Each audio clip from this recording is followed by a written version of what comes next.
हम हाउसवाइफ्स के पास यही प्रॉब्लम होती है ना कि हम अपने टाइम को मैनेज नहीं कर पाते हैं। ये आपके साथ नहीं, सभी के साथ होती है, मेरे साथ भी है, ठीक है। और इसी टॉपिक पे आज हम डिस्कशन करने वाले हैं, जैसा कि आपने थंबनेल भी देखा है ना।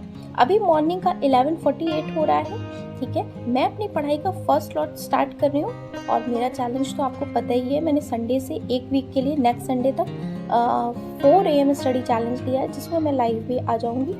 और मॉर्निंग में बच्चा सोया हुआ होता है तो 2 से 3 घंटा पहले मॉर्निंग में पढ़ लेंगे, देन आफ्टरनून में 2 घंटे निकालना मेरे लिए ईजी हो जाएगा, ठीक है।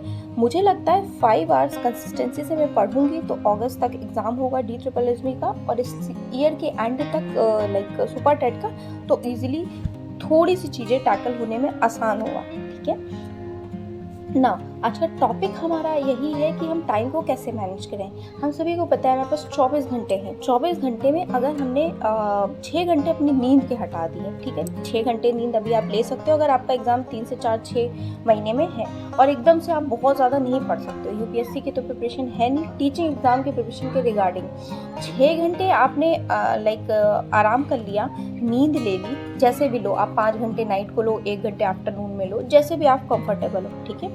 उसके बाद आप 5 घंटे आपकी स्टडीज़ के होने चाहिए डेडिकेटेड। 5 घंटे आपको निकालने ही निकालने हैं, ठीक है। आप बेसिक से स्टार्ट कर रहे हो, 0 लेवल से स्टार्ट कर रहे हो, ठीक है। और 12 घंटे आपके घर के अदर काम होंगे, जैसे डस्टिंग है, क्लीनिंग है, और खाना बनाना है इतनी बार, ठीक है, बच्चे की केयर वगैरह, ये सारा चीज़ उन 12 घंटे में इन्वॉल्व है, फैमिली मेम्बर्स का। और जो 1 घंटा और बचा उसमें मैंने रखा है बच्चे की स्टडीज़ की। जैसे अभी शिवा स्कूल जा रहा है ना, तो कल इसको एक प्रेयर याद करानी थी, आप आगे वीडियो में देखोगे। इसको मुझे 2-3 घंटा लग गया, याद ही नहीं। अभी बच्चे इतना बोल नहीं पाते ना, तो कुछ ना कुछ डेली लर्न करने को मिलता है, तो 1 घंटा वो आप लर्न करने का उनका अलग से निकाल दो, ठीक है।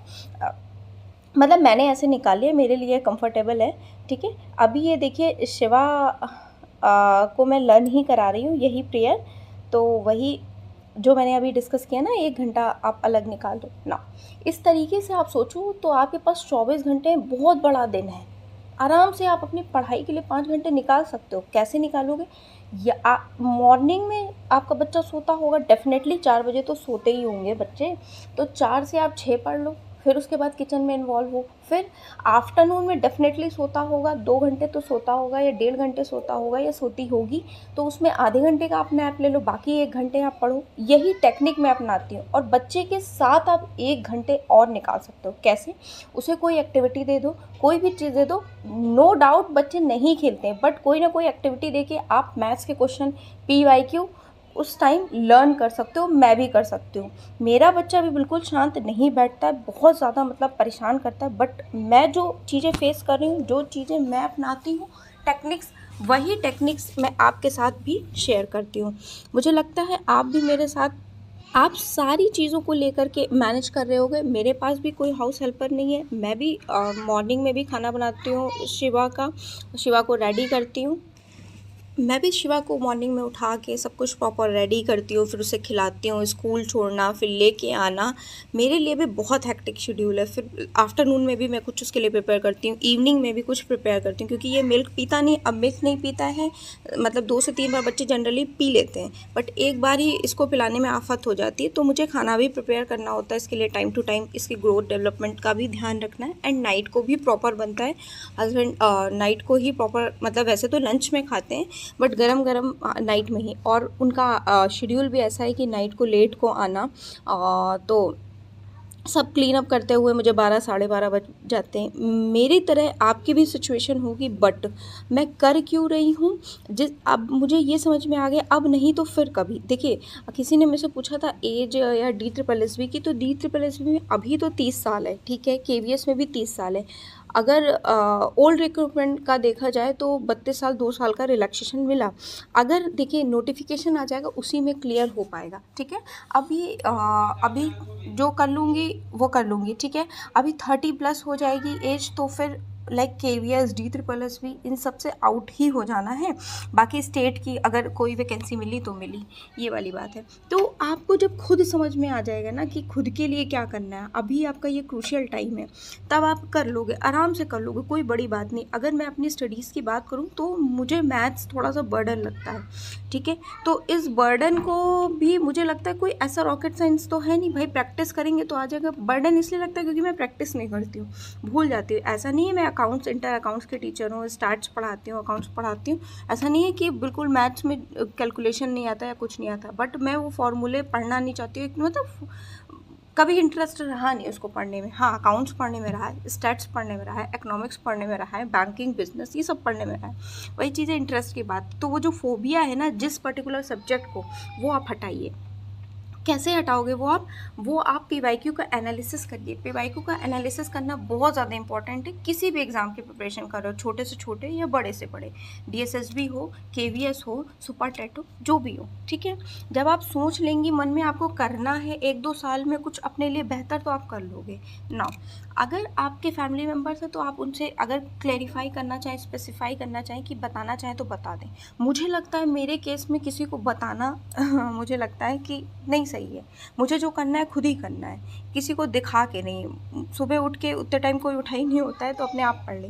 मुझे लगता है मैं अगर बताऊंगी ना तो मुझे और लाइक बिजी कर दिया जाएगा कि कितना 4-5 घंटे तो बहुत होते हैं, UPSC क्रैक हो जाता है 6 घंटे में, और ऐसा वैसे इस तरह के मेरे को सुनने को मिलेगा। इससे अच्छा मैं नहीं यूज़फुल या बेनिफिशियल समझती हूँ किसी को शेयर करूँ कि मैं प्रिपरेशन कर रही हूँ, या 5 घंटे या 6 घंटे या कुछ भी, एक छोटी से छोटी बात अपनी स्टडीज़ के रिगार्डिंग मैं शेयर करना ज़रूरी नहीं समझती हूँ। आप अगर समझो तो आप शेयर करो, ठीक है। नहीं समझो तो आप नहीं भी शेयर कर सकते हो। चोरी छुपे भी पढ़ाई की जा सकती है ना, क्योंकि ये जो चोरी छुपे पढ़ाई होती है ना वो बहुत ज़्यादा बेनिफिशियल होती है।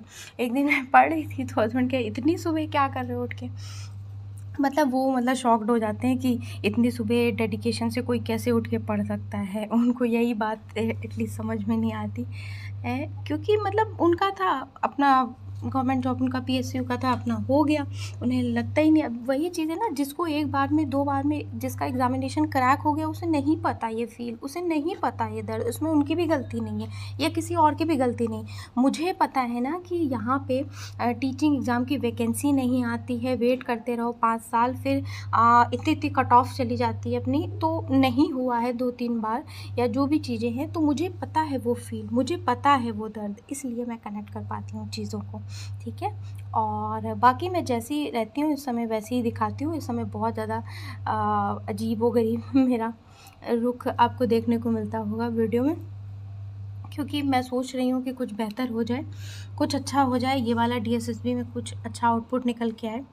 एंड अभी फिर से मैंने 3rd स्लॉट लगाया। 4 घंटे की मैंने प्रिपरेशन की थी। प्रिपरेशन में आपको बताया 2 पेज मेरा लूसेंट का डेली का टारगेट होता है, और 1 पेज में अराउंड 30 आई गेस या 20 वो कैब होती है, वो कंप्लीट करती हूँ।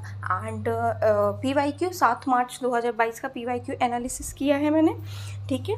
और 2 एनालिसिस लगभग हो गए, उनसे मुझे यही पता चला कि मैथ्स में मुझे प्रैक्टिस की नीड है, ठीक है। जो इम्पॉर्टेंट चैप्टर्स होंगे मैं वही प्रैक्टिस करूँगी। देखिए, मेरी एक फ्रेंड है, उनका JRF क्रैक है, उन्होंने मेरे को एक सजेशन दिया कि आप ना उस चीज़ के पीछे भागो जो आपको आता है। आप देखो जो आता है उसमें आप कितनी गलतियाँ कर रहे हो, ये अगर आप सुधार लोगे तो डेफिनेटली एग्ज़ाम क्रैक हो रहा है या नहीं। तो मैंने कहा हाँ हो रहा है।